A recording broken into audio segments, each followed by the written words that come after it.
Hi friends, welcome back to channel Vinod's Kitchen. இன்னைக்கு வீடியோல நம்ம என்ன ரெசிபி பார்க்க போறோம்னா ஒரு லஞ்ச் பாக்ஸ் ரெசிபி தான். முட்டைகோஸ் சாதம் எப்படி பண்றதுன்னு பார்க்கலாம். வாங்க வீடியோக்குள்ள போலாம். அதுக்கு முன்னாடி சேனலை சப்ஸ்கிரைப் பண்ணாதவங்க ப்ளீஸ் சப்ஸ்கிரைப் பண்ணிக்கோங்க. பக்கத்துல இருக்க பெல் ஐகானையும் பிரஸ் பண்ணிக்கோங்க. ஸ்டவ் ஆன் பண்ணிட்டு பிரஷர் குக்கர் எடுத்து வச்சுக்கோங்க. குக்கர்ல 3 ல இருந்து 4 டேபிள் ஸ்பூன் அளவு ஆயில் சேர்த்துக்கோங்க. ஆயில் நல்லா சூடானதுக்கு அப்புறம் 1/2 டீஸ்பூன் அளவு ஜீரகம் சேர்த்துக்கோங்க. உங்க விருப்பத்துக்கு தகுந்த மாதிரி பிரிஞ்சி இலை, பட்டை, லவங்கம், ஏலக்காய் இதெல்லாம் சேர்த்துக்கோங்க. 3 பச்சை மிளகாயை இந்த மாதிரி கட் பண்ணி சேர்த்துக்கோங்க. எல்லாத்தையும் நல்லா வதக்கிக்கோங்க. இதோட வெங்காயத்தை சேர்த்துக்கலாம். ஒரு மீடியம் சைஸ் வெங்காயத்தை பொடியாக நறுக்கி வச்சுருக்கேன், அதை இதோட சேர்த்துக்கிறேன். கொஞ்சமாக கருவேப்பிலையும் சேர்த்துக்கிறேன். வெங்காயம் நல்லா வதங்கணும். மீடியமாக ஃப்ளேமை வச்சுட்டு ஒரு 2 நிமிஷம் நல்லா சுருண்டு வர அளவுக்கு வதக்கிக்கோங்க. அதிகமாக வெங்காயம் சேர்க்க வேண்டாம். ஒரு வெங்காயம் மீடியம் சைஸ் சேர்த்திங்கன்னா போதும். இப்போ இதோட தக்காளியை சேர்த்துக்கலாம். அதே மாதிரியே மீடியம் சைஸ் தக்காளி ஒன்று சேர்த்துக்கோங்க, பொடியாக நறுக்கி. கூடவே 1 டேபிள் ஸ்பூன் அளவு இஞ்சி பூண்டு விழுதும் சேர்த்துக்கோங்க. பொடியாக நறுக்குன கோஸ் 1 கப் அளவு சேர்த்துக்கோங்க. இதோட பட்டாணி 1/4 கப் அளவு சேர்த்துக்கோங்க. இந்த சாதத்துக்கு பட்டாணி கோஸோட சேர்த்துக்கிட்டிங்கன்னா ரொம்பவே நல்லாயிருக்கும். 1/4 கப் அளவு ஃப்ரெஷ்ஷான பட்டாணியை நான் சேர்த்துருக்கேன். எல்லாத்தையும் சேர்த்து நல்லா வதக்கிக்கலாம். இதோட கொஞ்சமாக புதினாவும் கொத்தமல்லியும் சேர்த்துக்கலாம். பொடியாக நறுக்கி சேர்த்துக்கோங்க.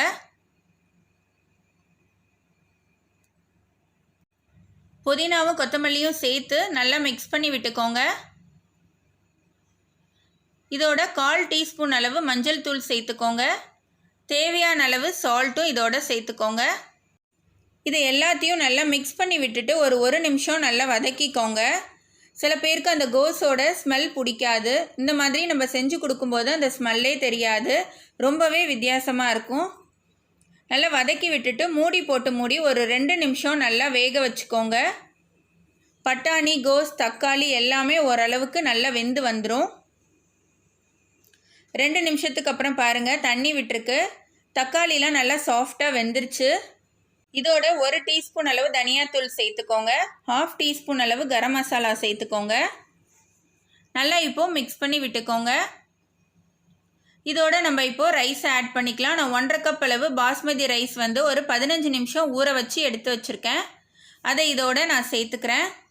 பாஸ்மதி ரைஸில் தான் நீங்கள் இதை பண்ணணும்னு கிடையாது. நம்ம சாப்பிட்றதுக்கு யூஸ் பண்ணுற ரைஸ்லேயே பண்ணலாம், இல்லை பச்சரிசியில் பண்ணலாம், உங்களோட விருப்பம்தான். இப்போ அந்த காய்கறிகளோடு சேர்த்து நல்லா மிக்ஸ் பண்ணி விடுங்க ரைஸை. இப்போ இதுக்கு நம்ம தண்ணி சேர்த்துக்கலாம். நான் பாஸ்மதி ரைஸுங்கிறதுனால 1 கப் ரைஸுக்கு 1/2 கப் அளவு தண்ணி சேர்க்குறேன். மொத்தமாக நான் 1/2 கப் ரைஸ் சேர்த்துருக்கிறதுனால 2.25 கப் அளவு தண்ணி சேர்க்குறேன். பச்சரிசி இல்லைன்னா நீங்கள் சாப்பாட்டுக்கு யூஸ் பண்ணுற அரிசியை சேர்க்கும்போது 1 கப் அளவு ரைஸுக்கு 2 கப் அளவு தண்ணி சேர்த்துக்கிட்டிங்கன்னா கரெக்டாக இருக்கும்.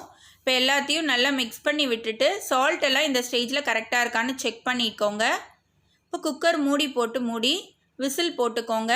பாஸ்மதி ரைஸுங்கிறதுனால 2 விசில் விட்டு எடுத்திங்கன்னா கரெக்டாக இருக்கும். நீங்கள் ஆர்டினரி ரைஸ் யூஸ் பண்ணும்போது 3 ல இருந்து 4 விசில் விட்டு எடுத்துக்கலாம். நான் 2 விசில் விட்டு எடுத்திருக்கேன். இப்போ ஓப்பன் பண்ணி பார்க்கலாம்.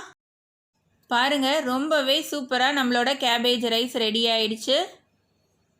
நல்லா மிக்ஸ் பண்ணி விட்டுட்டு நீங்கள் லஞ்ச் பாக்ஸில் பேக் பண்ண வேண்டியதான். இதோட நீங்கள் சிப்ஸு, தயிர் பச்சடி இந்த மாதிரி சேர்த்து சாப்பிடும்போது ரொம்பவே நல்லாயிருக்கும்.